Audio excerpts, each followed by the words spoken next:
دیکھیے کوئی بھی واقعہ ہوتا ہے تو اس کی اہمیت کو جاننے کے لیے ایک پہلو اس کے ماحول سے آشنائی ہوتی ہے۔ سبحان اللہ۔ اس لیے غدیر میں کون سا ماحول تھا جو خدا کی طرف سے تھا، بے شک نبی کی طرف سے تھا، بے شک جو ماحول خاص طور پہ اس دن کے لیے اور اس واقعے کے لیے پیش کیا گیا، وہ ماحول کیسا تھا، اس کو میں 5 خصوصیات کے طور پہ پیش کروں گا جی کہ وہ اس دن میں کون سی خصوصیات تھیں، کون سا ماحول تھا۔ صحیح۔ سب سے پہلی خصوصیت اور سب سے پہلے جو ماحول میں عنصر اور چیز تھی، وہ ماحول ایک صحرا پر مشتمل ہے۔ صحیح۔ ایسا صحرا ہے کہ جس میں دور دراز تک کوئی سبزہ نہیں ہے، کوئی ہریالی نہیں ہے، جہاں پہ درخت ہیں ہی نہیں، اگر کوئی درخت ہے بھی تو وہ سائباں بننے کے قابل نہیں ہے، وہ سایہ نہیں دے سکتا۔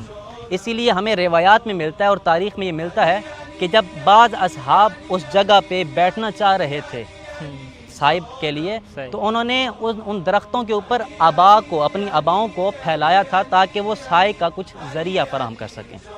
تو یہ ایک خصوصیت تھی کہ وہاں پہ وہ لق و دق صحرا تھا، اس میں کوئی ہریالی اور سبزہ نہیں تھا۔ دوسری خصوصیت جو اس ماحول کی تھی وہ یہ تھی کہ وہاں گرمی کی شدت تھی، اور گرمی کی ایسی شدت دیکھیے کہ آسمان سے سورج آگ کے شعلے برسا رہا ہے، اور پھر اس آگ کے شعلوں سے حرارت لے کے تپتی ہوئی زمین جو ہے وہ آگ اگر رہی ہے۔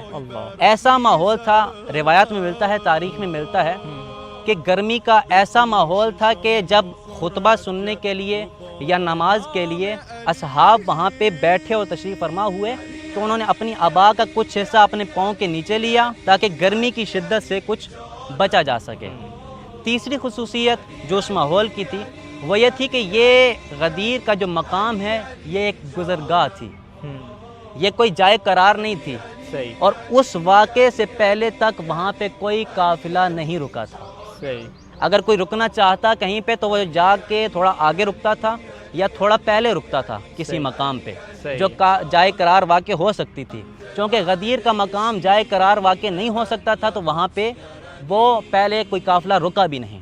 یہ پہلا مقام ہے جہاں پہ غدیر کے موقع پہ یہ قافلہ رکا، یعنی کہ یہ ایک منفرد مقام انتخاب کیا گیا۔ اور چوتھی خصوصیت جو اس مقام کی ہے وہ یہ ہے کہ یہ چوراہا ہے، چوراہا ہے جہاں سے ہر علاقے کے لیے رستے جدا ہو رہے ہیں۔ صحیح۔ جہاں پہ شمال کی جانب جو ہے وہ مدینہ شمال کی جانب آتا ہے، اگر یمن کو جانا چاہیں تو وہ جنوب کی جانب آتا ہے، اور مغرب کی جانب جو ہے وہ مصر کے علاقہ جات ہیں اور اس کے ممالک جو باقی ہیں، اور مشرق کی جانب جو ہیں وہ عراق کے علاقے آتے ہیں۔ صحیح۔ یعنی کہ یہ چوراہا ہے، ہر سمت جو ہے وہ یہاں سے رستے قافلے جدا ہو جائے گا۔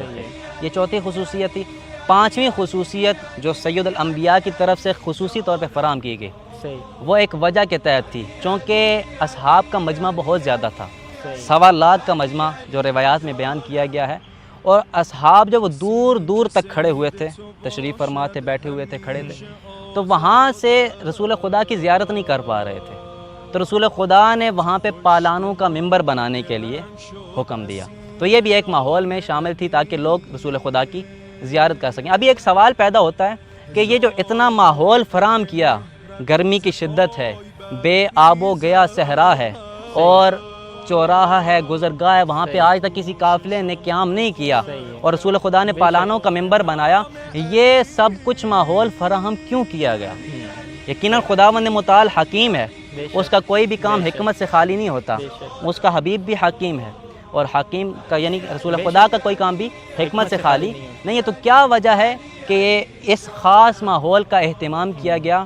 حقیقی حکمتیں یقیناً خداوند متعال جاتا ہے، لیکن ایک ظاہر و آشکار حکمت جو ہمارے سامنے آتی ہے وہ یہ ہے کہ خداوند متعال ایسا ماحول فراہم کرنا چاہتا تھا کہ اس واقعے کو تا قیامت فراموش نہ کیا جا سکے، سبحان اللہ، یہ ایک یادگار بن جائے۔ سبحان اللہ۔ اسی لیے اب تک بھی آپ دیکھیں کہ رسول خدا کی زندگی میں جتنے بھی واقعات ہوئے ہیں اور جتنی بھی احادیث سید الانبیاء نے ارشاد فرمائی ہیں، اگر سب سے زیادہ کوئی تواتر کی حد تک پہنچتی ہے اور اگر کوئی سب سے زیادہ شہرت رکھتا ہے واقعہ تو یہ غدیر کا واقعہ ہے۔ اس لیے آج تک کوئی اس کا انکار بھی نہیں کر پایا، تعویل کرتے ہیں، انکار آج تک کوئی بھی نہیں کر پایا۔